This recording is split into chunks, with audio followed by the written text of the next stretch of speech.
Hello everybody, welcome back to Obscurities and Miniatures with your host High Lord Tamerlane. Today we're going to be looking at my weekly painting progress, and although admittedly I am a day belated, we'll chalk it up to me slicing my finger open again. So I got a nice lovely cut there. Ooh, pretty. Yeah, and it kind of irritated me to the point where I just didn't get any filming done. So you can gauge, I guess, when I've filmed things, judging by how severe a cut I've got on my finger. But then again, I seem to have cuts on my fingers every single time I'm filming. Regardless, so this week I did not get a whole lot done. I did, though, get a few things done. First up, and we're going to have to take a zoom back because she's not going to fit on the screen, it seems. This is the Scorza something or other from Wrath of Kings. I forget what she's called.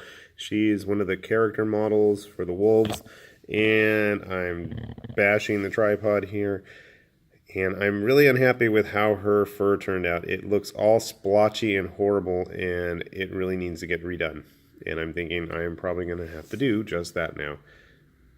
It looks terrible. I'm very disappointed. The rest of her clothes look fine, and I don't know if it's just the shading when I sprayed it with the sealer or something, because prior to actually matting them down, it looked fine. I have no idea what happened. And yeah, I had to paint a werewolf thong, so all in a day's work, I guess. No worse than any of the Mears things I tend to have to paint.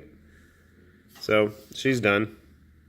Decent model. I actually had an extra of her, but in typical Cool Mini fashion, she was missing almost all the body parts. It was a body and 3 tails.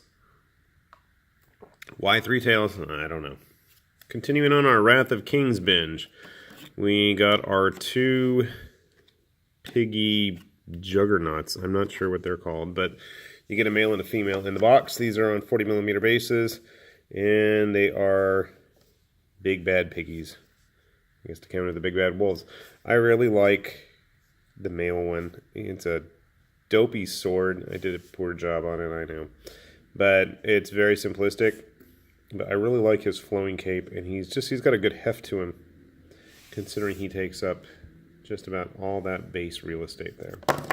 And I can't hold him up. So, as always, we like to have our ever-present witch hunter hunting out heresy, getting a good idea of just how big some of these figures are. Female, no different, other than a bit of underboob, and I never knew pigs could be so voluptuous, but whatever. They're hybrid pigs. I tried to do a little shading, but you know what? Hey, she's done, and honestly and truly, I don't think I've ever seen any other painted versions of these outside of the ones that are on the box and in the book, and it's the same photograph, so that's one more painted. We'll stick them up on Daka, so if anybody ever is searching for these figures, then they can find them. And one last Wrath of Kings figure. This guy is from the Kickstarter originally. I want to say he was called Defender Wraith something. Rafe, R-A-E-F, or I believe was the name. I really liked him, and the original painter, I think, did a really fantastic job. Not so much, but I still like him. I really don't get this weird vent thing, and whoever did the resin master didn't really do much either. I don't know if I should, drill holes in these or something. I mean, they look like exhaust vents, but there's really no detailing on them. I'm not sure why he has a wooden hafted banner spear thing, but, it is what it is. I really like his armor design, though, all the boilerplates and things like that. It's very steampunk. So, yeah. He was probably one of the few figures that I was like, I had to have him. I really liked his design.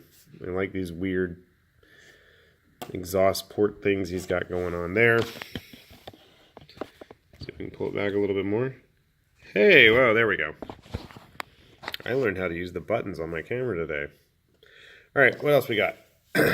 Next up, because we haven't had a few Dark Age figures painted in a while, we've got Warlord Hodge. This is the original sculpt of him, and I'll tell you this, I'm not a big fan of the sculpt itself. I think I did a so-so job.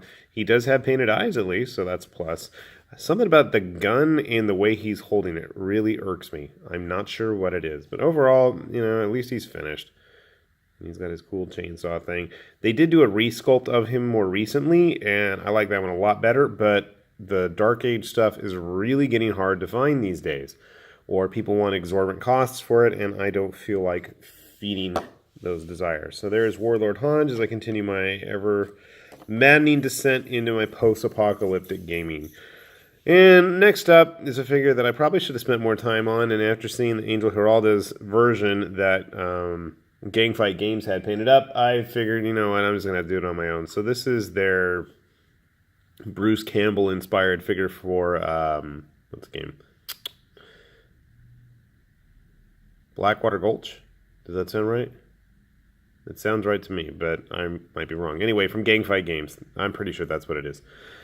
So this was, I want to say it was one of their Kickstarter exclusives, and I mean, obviously it's based on Bruce Campbell in Army of Darkness with the book in the satchel and the shotgun boomstick and the chainsaw, and, you know, he's supposed to be for a Wild West game, and yeah, he probably fits the bill outside of the magical chainsaw, but he's painted.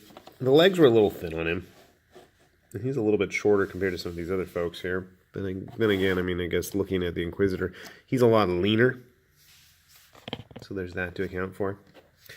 And last up this week is a Deep Cuts male barbarian. I'm pretty sure it's Deep Cuts. I know it's one of the WizKids ones. So I like the bear skin that he's wearing. And I always hear everybody talk about, oh, these figures have such great details online. But I don't know. I don't think they're much better than Bones. I didn't do the greatest paint job, but I can't stand their pre-painted stuff because it seems like every time I put any drop of paint on it, the slightest touch and like a third of the paint that I put on there seems to have disappeared instantaneously. So that gets me kind of irritated. Also, I'm not liking the fact that those fangs look like his eyes. I did actually paint his eyes. You probably can't see them, but they are there. Oh, hello, sir. I also have no idea if that's actually his beard or not on his arm. It kind of looked like it, and it looked like it was spilling over, but I don't know. So I'm going to assume that's what it is. It's very Romanesque looking axe he's got. It would be nice if the phone would stay in focus here. So yeah, he ended up getting mounted on one of the Reaper bases just because I don't like having figures on odd-shaped bases. I like the uniformity of everybody either on circles or squares or octagons. I don't know. So that's all I got done this week, but you know what? They're done. At the moment, I am trying to work my way through some Fallout figures and some Samurai figures from North Star Games prior to their Osprey, deals that they've been working on. Well, I guess it was because it's for the Ronin game. But we are making steady progress on the never-ending pile of figures sitting around the house. So, with that said, another week down, another week to go. And this has been High Lord Tamberlane saying, get those brushes painting. Bye-bye.